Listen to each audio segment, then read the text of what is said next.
4 marks में 2 marks मिले हैं, जबकि ये 3 लेयर की चेकिंग होती है। मतलब तीनों में से किसी ने ये देखा नहीं कि रॉन्ग आंसर, इसमें तो 0 मिलना चाहिए। लेकिन उसने लिखा है कीबोर्ड, माउस, प्रिंटर और ये ऑपरेटर लिख दिया है इसने। उसमें भी ये 2 में 2 मार्क्स दिए गए हैं, जबकि ये सब ऑपरेटिंग सिस्टम के नाम ही नहीं है, ये तो इनपुट आउटपुट डिवाइस है। ये देखिए सर, क्वेश्चन में वीर हनुमान सिंह के बारे में लिखिए बोला है। इन्होंने उत्तरी वीर नारायण सिंह के बारे में चालू किया है, पूरा लिखा है इन्होंने निबंध जैसा। और इनको 5.5 नंबर मिला है 8 नंबर के क्वेश्चन में, जबकि उस बंदे के बारे में पूछा ही नहीं गया और उसने दूसरे के बारे में लिखा है, फिर भी 5.5 नंबर दिया जा रहा है। इसरो क्या है? What is the full form of ISRO? Indian space research organisation. मालूम है? बोलना चाहिए ना फिर। पैनिक हो गया। क्यों पैनिक होना? ये कोई फाइनल इंटरव्यू नहीं हो रहा है। सीजीपीएससी का इंसेप्शन भले ही 2001 से हुआ हो, लेकिन 2003 से लगातार सीजीपीएससी की सारी परीक्षाएं विवादों के घेरे में आ गई है। और इस बार कुछ ऐसा हुआ है कि पानी स्टूडेंट्स के सर के ऊपर जा चुका है और इसलिए सारे स्टूडेंट्स बहुत वोकल हो चुके हैं। सोशल मीडिया पे हर तरीके से लोग बाहर आकर इस पूरे धांधली के बारे में बात कर रहे हैं कि कैसे टामन सिंह सोनवानी ने पूरे मुद्दे को घेरा और कैसे अपने ही रिलेटिव्स पे फोकस कर अपने रिलेटिव्स का सिलेक्शन कराया। 2018 से सीजीपीएससी के एग्जाम्स के काफी ज्यादा कंट्रोवर्सीज आ रहे हैं और इसी कंट्रोवर्सी पे काफी डिटेल में बात करने के लिए आज हम उन सारे स्टूडेंट से घिरे हुए हैं जिनका अपना अपना पर्सनल एक्सपीरियंस है, किस तरह से वो बहुत कम मार्क्स से ही या तो मेंस में छूट जा रहे हैं या इंटरव्यू से छूट जा रहे हैं। मैं आपको बता दूं, सीजीपीएससी एग्जाम के 3 स्टेप्स होते हैं, एक है प्री, उसके बाद मेंस, फिर इंटरव्यू और उसके बाद फाइनल सिलेक्शन की लिस्ट आती है। लेकिन यह मामला दोबारा उठा जब छत्तीसगढ़ हाईकोर्ट ने काफी फटकार लगाई स्टेट गवर्नमेंट को और कहा कि जितने भी रिलेटिव्स और इन्फ्लुएंशियल गवर्नमेंट ऑफिशियल्स के फैमिली मेंबर्स का सिलेक्शन हुआ है इस बार, जो कि अनयूजुअली इस बार काफी हाई नंबर में हुआ है, उन सभी पे रोक लगाया। अभी नेक्स्ट हियरिंग अक्टूबर 5 की है, लेकिन तब तक सारे बच्चे बहुत वोकल हो चुके हैं और सारे अपने मुद्दों पर खुलकर बात करने के लिए सामने आ गए हैं। हमने उन्हीं की सेफ्टी के लिए उनके चेहरे छुपाए हैं और इसलिए हम सभी के चेहरे छुपाते हुए सभी के प्रॉब्लम्स को समझने की कोशिश करेंगे। अब आइए चलते हैं, सबसे पहले समझते हैं कि बेसिक मुद्दा जो इस बार उठ के आया है वो क्या है और क्यों इस बार इतना बड़ा विवाद इस पर हो गया है। आप मुझे बताएं कि किस तरह से बहुत ज्यादा बड़ा ये मुद्दा हो गया है। सीजीपीएससी इस बार इतने ज्यादा घेरे में कैसे आ गया? हमेशा से विवादों में रहा, लेकिन इस बार मामला कुछ ज्यादा ही बढ़ गया है। मैडम एक्चुअली 2020 से शुरू हुआ है, जिसमें प्री के जो क्वेश्चन पेपर आया था उसमें उन्होंने क्या किया कि आंसर को बदल दिया, जिससे बहुत सारे योग्य बच्चे बाहर हो गए। फिर उन्होंने मेंस में इंटरव्यू में भी कुछ ऐसा किया। अब 2021 में ऐसा हुआ कि जब मेंस का रिजल्ट आया तो लगातार ये देखा गया कि रसूखदार लोगों का सिलेक्शन होने लगा। तो वो बच्चा अपने आप में हीन भावना महसूस करने लगा कि जो तैयारी कर रहा है, जो लगातार तैयारी कर रहा है, डीसी डीएसपी का पोस्ट नहीं ले पा रहा है। और ऐसे लोग जिनका कहीं आता पता नहीं है, अगर कोई बच्चा तैयारी कर रहा है तो 2-3 साल का उसका बैकग्राउंड होगा, और ऐसे लोग सेलेक्ट हो जा रहे हैं जो एक ही बार पेपर दे रहे हैं और लगातार मतलब क्लास 2 के पोस्ट ले रहे हैं। अब इस बार क्या हुआ है कि पीएससी ने मेंस में बहुत बड़ी मात्रा में गड़बड़ी करी। कैसे कर दी कि जो गलत आंसर थे उनको सही करके नंबर दे दिया और जो सही आंसर थे उनको गलत कर दिया। कई प्रश्न तो ऐसे हैं जहां पर बच्चा लिखा कुछ और पूछा कुछ और, उसमें भी मार्क्स दिए गए हैं। हिंदी इंग्लिश में, हिंदी इंग्लिश जो मतलब लैंग्वेज के आधार पर भेदभाव बच्चे मानते हैं वो भी बड़े स्तर पर किया गया है। आंसर जो लिखा गया है उसमें से कई ऐसे क्वेश्चन हैं जिसमें नॉट अटेम्प्ट करके लिख दिया गया है ना। उसमें मतलब पूरा लिखा हुआ है, उसमें नॉट अटेम्प्ट किसमें दिया जाता है जिसमें पूरा कॉपी है जो है ब्लैंक रहता है, लेकिन उन्होंने पूरा नंबर पूरा उसको फिल किया है, सही आंसर लिखा है, फिर वो उसमें नॉट अटेम्प्ट दिया गया है। किस तरह से इस बार इस साल का बहुत ही चर्चित एक टॉपिक कूनो नेशनल पार्क में जो क्वेश्चन आया, तो जितने भी अभ्यर्थी हैं जो जाहिर सी बात है अगर वो प्रयास कर रहे हैं पीएससी क्लियर करने के लिए, डेप्यूटी कलेक्टर बनने के लिए, तो उन्हें जाहिर सी बात है पता होगा। लेकिन आप देख सकते हैं किस तरह से इस चीज का आंसर दिया गया है, बहुत फनी है और ये मुझे लगता है सभी को जानना बहुत जरूरी है। आप इसे जरा लिफ्ट करेंगे। हाँ मैम देखिए, ये असम में बताया गया है कूनो नेशनल पार्क को, यहाँ डायग्राम में बकायदा शो भी किया गया है। फिर इसको बताया गया प्रथम अभ्यारण्य, यहाँ एशियाई शेर पाया जाता है बोला है, एक सिंग वाला गेंडा भी बोला है उसने, कूनो नाम की जनजाति के बारे में बताया है, बाघ, हिरन, एक सिंग गेंडा, ये सब बोला है। और उसमें 4 मार्क्स में 2 मार्क्स मिले हैं, जबकि ये 3 लेयर की चेकिंग होती है। मतलब तीनों में से किसी ने ये देखा नहीं कि रॉन्ग आंसर, इसमें तो 0 मिलना चाहिए। ये 3 लेयर की चेकिंग के बारे में जरा हमारे ऑडियंस को अच्छे से विस्तार में बताइए कि 3 लेयर की चेकिंग होती है। क्या 3 टीचर्स एक ही पेपर चेक करते हैं? जी, एक एग्जामिनर होता है, एक डिप्टी हेड एग्जामिनर होता है और एक हेड एग्जामिनर होता है। तो जो पहले ने सपोज अगर नहीं देख पाए हैं तो आगे की 2 लेयर की चेकिंग में उनको देखना चाहिए, जबकि जो असम अलग से डायग्राम में दिख भी रहा है कि असम लिखा हो, यहीं से इसको रॉन्ग कर देना चाहिए था। बिल्कुल, आप देख सकते हैं यहाँ पर मैप में कुनो नेशनल पार्क को असम की तरफ बनाया गया है और इस पे 2 नंबर दिए गए हैं इस पूरे सवाल पे, जो सरासर गलत है। यहाँ पे जितने भी आप देख सकते हैं ये मॉडल आंसर शीट है और यहाँ पर ये जो मार्क्स है ये टीचर्स द्वारा, चेकर्स द्वारा दिए गए हैं। ये हम आपको बार बार यहाँ पर दिखाएंगे और ये बहुत ही रिडिकुलस आंसर पे भी 2 नंबर मिल गया है। मैम उसके अलावा ये देखिए, ऑपरेटिंग सिस्टम के नाम पूछे हैं, लेकिन उसने लिखा है कीबोर्ड, माउस, प्रिंटर और ये ऑपरेटर लिख दिया है इसने। उसमें भी ये 2 में 2 मार्क्स दिए गए हैं, जबकि ये सब ऑपरेटिंग सिस्टम के नाम ही नहीं है, ये तो इनपुट आउटपुट डिवाइस है। इसको तो अभी जो क्लास में प्राइमरी क्लास का बच्चा भी इसको बता सकता है मैम। तो ये एक नंबर में 0.5 नंबर में भी रैंकिंग इधर उधर हो जाती है, तो ये तो स्टूडेंट्स के साथ न्याय नहीं है बिल्कुल भी। और एक बात ये है कि अगर कोई सेलेक्ट हो जाता है तो RTI कॉपी निकालने के बाद हम लोग उसको फॉलो करते हैं कि अगर टॉपर ने ऐसा लिखा है तो हम भी ऐसा लिखेंगे। तो क्या इस चीज़ों को आगे भी सही दिया जाएगा, ऐसे गलत आंसर्स को? क्या स्टूडेंट क्या करें इन सब पर? ये एक मुद्दा है। ये एक मुद्दा है कि स्टूडेंट्स क्या करें। स्टूडेंट्स के पास एक कोई भी ऑप्शन उनको नजर नहीं आ रहा है और इस चीज से इंस्पिरेशन कैसे लिया जाए। कुनो नेशनल पार्क को अगर आसाम में बताएंगे तो कैसे इंस्पिरेशन लिया जाए, आप मुझे बताइए। ये आपने भी एक मॉडल आंसर पकड़ा हुआ है, यहाँ पर पकड़ा हुआ है। ये देखिए, ये हिंदी का है, ऑब्जेक्टिव टर्म में है ना। देखेंगे, अनुपम, प्राक्कथन, संकलन, अधोमुखी। ठीक है, इसमें इन्होंने लिखा अनुपम, ये लिखा है, इस बच्चे को 0 नंबर मिला है। ठीक है, और ये दूसरा बंदा है, आप अगर मिलाना चाहेंगे तो देखो, इनका प्राक्कथन, अधोमुखी और समकल्प, ये जो तीनों सेम है, इनको 1.5 मिला है। इस बच्चे को 0 नंबर दिया गया है। ठीक है, इसके अलावा एक और मुद्दा है, इन जो 3 लेयर चेकिंग है। ठीक है, अगर एक से नहीं दिखा, समझ में आती है कुछ गलतियों को तो आप नजरअंदाज कर दीजिए कि उन्होंने गलत चेक किया। ये क्वेश्चन है, मैथ्स का क्वेश्चन है, ये फुल क्वेश्चन रहता है 10 मार्क्स का। इसमें बच्चे ने ब्रह्मगुप्त के बारे में लिखा है, ये मैंने हाईलाइट किया है कि इसमें इन्होंने नॉन अटेम्प्ट कर दिया है। जैसे कि बताया गया, नॉन अटेम्प्ट, अगर बच्चा 1-2 लाइन कुछ भी लिखता है वो गलत है तो उसमें उनको 0 मार्क्स देना चाहिए। एग्जामिनर चश्मे नहीं लगाए होंगे शायद, डिप्टी एग्जामिनर भी और हेड एग्जामिनर भी, है ना, चाहे जो वजह हो, उन्होंने नॉट अटेम्प्ट। ऐसे नॉट अटेम्प्ट के मैम जो है वो 1 नहीं 3 क्वेश्चन है। एक ये मोबाइल पे है मेरे, थोड़ा सा है ना, ब्राइटनेस बढ़ा दीजिए अपनी स्क्रीन का ताकि हमारे कैमरे पे भी अच्छे से दिख पाए वो। हाँ, ये बहुत जूम इन करके आपको दिखाना होगा। जी, ये है रघुजीत तित्रिका। हाँ, ये देखिए, ये कॉपी पूरी भरी हुई है, आप यहीं से देखेंगे तो मैं डायरेक्ट हेड एग्जामिनर का दिखा रही हूँ, नॉन अटेम्प्ट लिखा है उसने। ये एग्जामिनर, डिप्टी एग्जामिनर में भी नॉट अटेम्प्ट लिखा हुआ है। ठीक है, इसके अलावा एक ये है, सॉरी, अगर आप कुछ भी लिखते हैं, हाँ, मैथ्स का मेरे को ये कहना है कि ये प्रायिकता पे इस बच्चे ने लिखा है 2/7, 12/52 को। ठीक है, इसको मिला है 3 नंबर।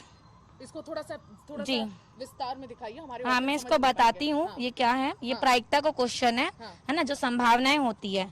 ये ताश के पत्ते का ही जनरली पूछा जाता है, 52 कार्ड होते हैं उसमें, फेस कार्ड को बोले हैं। 12/52 है ये, इसने कार्ड के 2/7 लिखा, इसको मिले 3 मार्क्स, 4 में 3 नंबर। ठीक है, और इससे भी ज्यादा इसका फनी ये है कि ये 12/52 उसको काट के लिखा 1/4, मतलब 12 चौक 52, जो पहाड़ा पढ़ते होंगे, है ना, ऐसा होता नहीं है। और इनको तो गजब हो गया मैम, फुल 4 मार्क्स मिले हैं, पूरा 4 में 4, इधर 4। सबसे ज्यादा गड़बड़ी कॉपी चेक होने में हुई है मैम। इंटरव्यू का तो घपला उनका जो भी रहेगा वो हमको मतलब, लेकिन कॉपी चेक होने में इतनी ज्यादा गलती हुई है। ये देखिए सर, क्वेश्चन में वीर हनुमान सिंह के बारे में लिखिए बोला है, इन्होंने उत्तरी वीर नारायण सिंह के बारे में चालू किया है। पूरा लिखा है इन्होंने निबंध जैसा, और इनको 5.5 नंबर मिला है 8 नंबर के क्वेश्चन में, जबकि उस बंदे के बारे में पूछा ही नहीं गया और उसने दूसरे के बारे में लिखा है, फिर भी 5.5 नंबर दिया जा रहा है। और वो भी सिर्फ एक जन के द्वारा नहीं, 3 चेकर्स के द्वारा सेम नंबर दिया जा रहा है। इसका मतलब यही है कि क्या नशा करके इन लोग पेपर चेक कर रहे हैं कि इन लोग एक जन दे रहा है, समझ में आता है गलत नंबर, 2 जन कैसे और गलत दे सकते हैं। या तो इससे ये पता चल रहा है एक ही जन तीनों का नंबर डाल दे रहा है, कोई एक ही पेपर चेक कर रहा है और तीनों का एक ही जन एंट्री कर रहा है। ऐसी कई सारे प्रमाण है मेरे पास में जो मैं दिखा सकता हूँ आपको। देखिए दूसरा, ये देखिए, इसमें ये पूछा गया है कि साइंटिफिक मेथड बताइए सोशल रिसर्च के ऊपर। इसमें इन्होंने पूरा लिखा है अच्छे से, इन्हें 4 नंबर दिया गया है 8 में से। ठीक है, और इसी के अगेंस्ट में एक जन ने इंग्लिश में यही सेम क्वेश्चन पूछा गया, उन्होंने सिर्फ 4 या 5 पॉइंट लिखा है और कुछ समझाया नहीं है, कुछ नहीं किया, उनको 5 नंबर मिला गया है 8 में से। जो अच्छे से लिख रहा है, समझा रहा है हिंदी में, उसको 8 में से 4 दे रहे हैं, और इंग्लिश में जो कुछ नहीं लिख रहा है उसको 5 नंबर। ये इससे ये भी पता चल रहा है कि इंग्लिश और हिंदी में भेदभाव किया जा रहा है चेक करते टाइम में। वीडियो भी है, इनके पास एक वीडियो भी है जो एक मॉक इंटरव्यू का है, और ये जिनका भी इंटरव्यू हम देखेंगे आपको अभी दिखाएंगे। ये वैसा इंटरव्यू है जो महाशय हैं कलेक्टर के बेटे, और ये कलेक्टर के बेटे से इसरो का फुल फॉर्म पूछा जा रहा है, और ये मॉक इंटरव्यू था। ट्रेनिंग के टाइम पे एक मॉक इंटरव्यू होता है, उस मॉक इंटरव्यू में आइए देखते हैं इनका जवाब क्या था। इसरो क्या है? What is the full form of ISRO?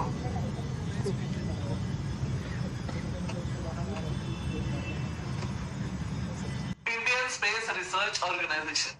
मालूम है? बोलना चाहिए ना फिर। पैनिक हो गया। क्यों पैनिक होना? ये कोई फाइनल इंटरव्यू नहीं हो रहा है मैम। ये तो सिर्फ एक बंदे का है, ऐसा ही क्या है और भी कई सारे बच्चे सिलेक्ट हुए जिनका मॉक इंटरव्यू मतलब लिया गया है, मेंस रिटर्न ये सिलेक्ट हो चुके हैं, ये सिलेक्ट हो गए इनको। और ये क्या है, बेमेतरा के कलेक्टर है, उनके पुत्र है। ऐसे ही रैंक 6 इस बार जो आई है, मैं नाम लेना नहीं चाह रहा हूँ उनका, उनको छत्तीसगढ़ के बारे में 2 शब्द बोलने के लिए कहा गया था इंटरव्यू में, मॉक में।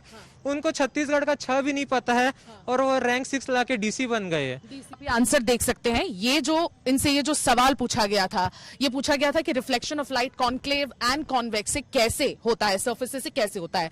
यहाँ पे जब डायग्राम बना के एक्सप्लेन किया गया है तो इन्हें 0 मिला है। ये उनके मार्क्स हैं जो चेकर ने दिए हैं। वही अगर हम इसको पलट के देखें तो ये जो है इन्होंने सिर्फ डायग्राम बनाया है, और वो भी फॉल्टी है। जो जानकार हैं, साइंस के जानकार हैं, उनको समझ आएगा कि ये डायग्राम बहुत इनिशियल फेज में ही फॉल्टी हो चुका है, और इनको चेकर ने 4 नंबर दिए। ये 3 लेवल स्क्रूटनी होके जाते हैं ये आंसर शीट्स, उसके बाद भी ये इतना बड़ा यहाँ पर देखने। और ये इनफैक्ट ये QR कोड, हर एक आंसर शीट में QR कोड होता है। इस QR कोड के जरिए आप इसे स्कैन करेंगे तो आपको किसका आंसर शीट है ये तुरंत पता चल जाएगा। यहाँ लाइब्रेरी में ऐसे ऐसे स्टूडेंट है जो 1 नंबर 2 नंबर से चुके हैं। अगर किसी को 4 नंबर अगर कम मिल जाता है, जैसे इसको 4 नंबर मिल गया है, अगर वो 4 नंबर अगर कम हो गया तो यहाँ के लोग सेलेक्ट हो जाएंगे। या अगर ऐसे है कि जैसे अगर रीचेकिंग का बात होता है तो अगर किसी को 4 नंबर मिलता है, जैसे इसको नंबर नहीं मिला, अगर उसको नंबर मिल गया तो वो सेलेक्ट हो जाएगा। हाँ, तो यहाँ पे ऐसा वाला भी एक मुद्दा है कि यहाँ लाइब्रेरी में ऐसे 10 से ज्यादा बंदे हैं, मतलब स्टूडेंट है जिनका ऐसे है कि 1 नंबर 2 नंबर से चुके हैं वो। इसमें देखिए ये है जो है, ये रिजल्ट है 2021 का है। ठीक है। इसमें काफ़ी सारे जो अधिकारी हैं, जिसमें सबसे पहले तो आते हैं अपने PSC के अध्यक्ष थे, पूर्व अध्यक्ष जो अभी 8 तारीख को रिटायर हो चुके हैं, है ना। उनके परिवार के करीब 5 लोग के सिलेक्शन हुए थे 2021 में, जिसमें फर्स्ट नाम नितेश का है, जिसमें उनको दत्तक पुत्र बताया गया है। बाकी ये साहिल, निशा कोसले, दीपा अडिल, सुनीता जोशी, ये सारे उनके संबंधी हैं। हाँ, एक सेकंड। जी जी, ये आप देख सकते हैं। ये एक्चुअली जो मेरे हाथ में है, ये मैं आपको क्लियर कर दूं, ये पिटिशन कॉपी है। पिटिशन कॉपी बीजेपी के MLA ने ये लगाई थी, लेकिन ये 18 नाम की पिटिशन कॉपी थी, जिसमें से 3 नाम फॉल्टी निकले और पहला नाम ही फॉल्टी निकला, जिसपे हाईकोर्ट ने वापस काफी फटकार लगाई पिटिशनर को कि इतना बड़ा नहीं धांधली हो सकता, आप लोग बहुत सही से इसे वापस करेक्ट करके लाइए। ये पिटिशन कॉपी ही मैं पेश कर रही हूँ, ये फॉल्टी है, मैं आपको बता रही हूँ। लेकिन इसमें जो पहला नाम है, ये जो नितेश है, इनका सेकंड नेम नहीं दिया हुआ है इसमें। ये अपने आप में एक वो है कि सेकंड नेम इनका यहां पर नहीं दिया हुआ है। ये वो सिलेक्शन लिस्ट है जो निकाली गई है वेबसाइट से, और इसके आगे एक और एक कॉलम बना दिया गया है कि कैसे ये रिलेटिव है। ये टामन सिंह सोनवानी के अडॉप्टेड सन है, जिनके मतलब पढ़ाई का जिम्मा टामन सिंह सोनवानी ने ही लिया था। उनके पुत्र नहीं है, वो बायोलॉजिकल सन नहीं है, इसलिए इनका नाम खारिज कर दिया गया है। लेकिन बाकी जो नाम आप देख रहे हैं, साहिल जो DSP बन चुके हैं, वो सेवा आयोग के अध्यक्ष टामन सिंह टोनवानी के बड़े भाई के पुत्र हैं। इसके नीचे जो नाम देख रहे हैं, ऋषा काशले, वो डिप्टी कलेक्टर बन गई हैं, वो भी अध्यक्ष टामन सिंह सोनवानी के पुत्र नितेश की पत्नी है। उसके आगे का जो आप नाम देख रहे हैं, डिस्ट्रिक्ट एक्साइज ऑफिसर बन गए दीपा अगजले, वो भी आप देखेंगे टामन सिंह सोनवानी के भाई की बहू है। तो ये सारा ऐसा रिलेशन आपको इन 18 नामों में मिल जाएगा। ये अपने आप में एक बहुत बड़ा आरोप है जो स्टूडेंट्स लगा रहे हैं, और इस पे अभी तक टामन सिंह सोनवानी का कोई रिएक्शन नहीं आया है। वो छुपकर बैठे हुए हैं कहीं कि जो अभ्यर्थी हैं, अभ्यर्थी अगर किसी भी वे में PSC चेयरमैन के रिलेटिव है, डिस्टेंट रिलेटिव ही क्यों ना हो, सारे सिलेक्शन प्रक्रिया से PSC चेयरमैन को दूर रहना चाहिए। लेकिन ऐसा नहीं हुआ, और ये मॉडल कोड ऑफ कंडक्ट में उनके लिखा हुआ है, ये रूल्स एंड रेगुलेशंस में। लेकिन वो इंटरव्यू में बैठे मिले, ये सारे लोग थे जिनके इंटरव्यू में बैठे मिले, और इनफैक्ट उससे किस तरह से मैनिपुलेट हो सकता है आप मुझे बताएं। बोर्ड में सोनवानी सर के बोर्ड में ऐसा हुआ है कि किसी को अपने रिलेटिव है जो है, जिनका सिलेक्शन हुआ है, जो भी उनका एकदम हाई मार्क्स आया, 150 में मतलब 135 तक का मार्क्स आया। हो सकता है वो टैलेंटेड हो। हाँ नहीं, वो सभी के सभी तो बाकी लोग भी दिलाए हैं, बाकी लोग दिलाए हैं, उनका एकदम कम मार्क्स है, उनका 45 तक मार्क्स है, जबकि एक ही बोर्ड में ऐसा कैसे हो सकता है कि एक को 135 जा रहा है और एक को 45 जा रहा है? ऐसे नहीं हो सकता। ऐसा नहीं हो सकता। हाँ जी, उसमें हुआ ऐसा था कि इनमें मेंस में इनको भर भर के नंबर, मेंस में भर भर के नंबर दिए गए हैं, है ना, और उसके बाद इनको ऊपर में ना आए, हाईलाइट ना हो, रैंक 1 में ना आए, ऐसे करके जानबूझ के इसमें इंटरव्यू के नंबर को कम किए गए हैं। तो वो मेरे पास डेटा नहीं है, लेकिन मेरे पास 2022 का डेटा है, जिसमें से ऋचा बंसल है और ये हाँ श्रवण बंसल है ना, तो ये 5 बहन है। तो देखिए इनको ना मेंस में देखिए, ये लैंग्वेज का पेपर होता है, फर्स्ट पेपर 128, ये दूसरा, ये बहुत ही माइन्यूट में हाँ, लिखा हुआ है, ये आपको हम डेटा भेज देंगे। मुश्किल होगी, बहुत माइन्यूट में ये प्रिंट हुआ है, तो मुश्किल होगी ये समझने में। मेंस में कितना नंबर आया इनका? टोटल 880 नंबर आए हैं, और इनको मिला है 855, बहुत अंक होता है मेंस में, है ना। और देखिए वही इनका इंटरव्यू का नंबर आप देखेंगे तो 45 नंबर आउट ऑफ 150, है ना, और इसको मिला है 50। तो देखिए कैसा खेल हो रहा है। जो आदमी मेंस में इतना नंबर ला रहा है, वो इंटरव्यू में इसका नंबर कम करके इनको नीचे लाने का प्रयास किया गया है, ताकि हाईलाइट ना हो पाए। एक स्टूडेंट है शिवम कुमार देवांगन, और उनका जो है मार्क्स था 770, और उनको जो है इंटरव्यू कॉल नहीं आया। उसके बाद में जब उन्होंने अपना कॉपी देखा और उन्होंने आवेदन दिया आयोग को कि मेरा तो मार्क्स जो है 770 है और मुझे इंटरव्यू कॉल क्यों नहीं आया, जबकि 719 वालों का इंटरव्यू कॉल आया है। तो उनको आयोग ने 1 या 2 दिन बाद ये जवाब दिया गया कि आपने जो है आइडेंटिटी दिखाए हैं, जैसे कि उन्होंने अपने कॉपी में लिखा था कि राकेश मोहन करके, और उसके बाद आयोग ने जो है ऐसे 13 लोगों को और चिन्हांकित किया जो सेलेक्ट नहीं हुए हैं। लेकिन हमको देखने में ये समझ में आ रहा है जो सेलेक्ट हुए बंदे हैं उन्होंने भी जो है इस तरह के जो है पहचान बताए हैं, जैसे कि आप खुद देख सकते हैं, यहाँ पे मुंगेली लिखा है, यहाँ पे सरपंच भटगांव। तो ये पीएससी का दोहरा चरित्र क्यों? क्योंकि एक को आप जो है रिजेक्ट करते हैं और दूसरे को आप जो है सेलेक्ट करते हैं। उसके बाद में ये 13 लोगों का जो लिस्ट है जिन लोगों को उन्होंने रिजेक्ट किए हैं, लेकिन ये जो है ये सेलेक्ट है और इनको फिर रिजेक्ट क्यों नहीं किया गया? ऐसी 1-2 नाम और है जो सेलेक्ट हुए हैं और उनको रिजेक्ट किया गया, उनको जो है रिजेक्ट डिस्क्वालीफाई नहीं किया गया है, जैसे कि मैं दिखाना चाहूंगा। और आयोग ने अपने रूल में ये बताया है कि ब्लैक और ब्लू पेन का ही प्रयोग करना है सिर्फ, लेकिन मेरे पास में एक कॉपी है जिसमें मैं क्लियर दिखा सकता हूं कि इन्होंने पेंसिल के थ्रू पेंसिल से ही डायग्राम बनाया है। ये जैसे कि क्लियर दिख रहा है, तो इनको भी कायदे से डिस्क्वालीफाई करने को होना था, लेकिन आयोग ने ऐसा नहीं किया है। ये पेंसिल से यहाँ पे भी डायग्राम बना है, इसको भी जो है रिजेक्ट नहीं किया है, जबकि अपने नियम में यही दिखाता है पीएससी कि ब्लैक और ब्लू पेन के सिवा दूसरा को यूज नहीं कर सकते। हाँ, मैं आपको भेज दूंगा। मेरिया विद्रोह पूछा गया है, मुरिया पूछा है, लिखने वाले ने मुरिया लिखा है, उनको पूरे मार्क्स मिले हैं। कुनो का तो आप देख ही चुके हो, मुझे ऐसा लगता है शायद पूरे इंडिया को पता होगा कुनो कहाँ है, उसके बाद भी इतना ब्लंडर किया है। जिस प्रकार से ब्लंडर चेकिंग हुआ है, तो मुझे ऐसा लगता है कि कोर्ट को खुद सामने आके स्वतः संज्ञान लेना चाहिए। 21 का मुद्दा जो आया है वो तो सिर्फ 18 नाम है। मुझे ऐसा लगता है अगर सही तरीके से जांच हो तो इसमें 18 नहीं 180 नाम भी हो सकते हैं। और छत्तीसगढ़ के इतिहास में 2022 में पहली बार ऐसा हुआ है कि 16 अगस्त को रिजल्ट आता है और 8 दिन में जो है इंटरव्यू लेते हैं। ये यूजुअली ट्रेडिशनल तरीका क्या है? इसमें जैसे कि रिजल्ट आता है उसके बाद कम से कम स्टूडेंट को 15 से 20 दिन का टाइम दिया जाता है, लेकिन इस बार सिर्फ और सिर्फ 8 दिन में इंटरव्यू लिए। एक्चुअली मैम मुझे ये समझ नहीं आ रहा है, यहाँ पे जैसे यूपीएससी का एक ट्रेडिशन रहता है कि पेपर में अधिकतर 2 से 3 ही गलत निकलता है क्वेश्चन। मैंने इस बार अपना कॉपी मिलाया तो मेरा वही पेपर में 96 नंबर आ रहा था, जो कि मैं आसपास में पता किया अपने सीनियर से, तो बोले कि ये बहुत ही डिसेंट मार्क है जो कि पेपर के हिसाब से। बट मैम बाद में जब मुझे पता चल रहा है तो बोल रहे हैं कि इसमें कभी 5 क्वेश्चन विलोपित हो गया, कभी 10 क्वेश्चन। तो मेरा क्वेश्चन ये है मैम, मैं किसी पे आरोप नहीं लगा रहा हूँ। पीएससी भी एक संवैधानिक बॉडी है और मैं उसका सम्मान करता हूँ, पर मैं ये चाहता हूँ कि भाई आपसे साल भर में 100 क्वेश्चन भी सेट नहीं होता। आपने ऐसा ऑप्शन डाला है जो एक क्वेश्चन है शायद मराठा से रिलेटेड, उसमें ऑप्शन ही ऐसा दिया है कि चारों मैच ही नहीं करता। उनका आगमन 1700 में हुआ है, वो दिया है 1900। ठीक है। तो मेरा एक कंसर्न ये है, मैं ना तो टॉपर पे क्वेश्चन कर रहा हूँ ना तो संवैधानिक बॉडी पे क्वेश्चन कर रहा हूँ। मेरा कंसर्न ये है कि भाई आप एक पारदर्शिता लाइए कि आप एग्जाम अगर लेते हैं तो उसमें 100 क्वेश्चन में कोशिश कीजिए कि 99% क्वेश्चन सही हो। 100 तो नहीं हो सकता, मैं ये मानता हूँ। साथ में आप कटअप जारी कीजिए।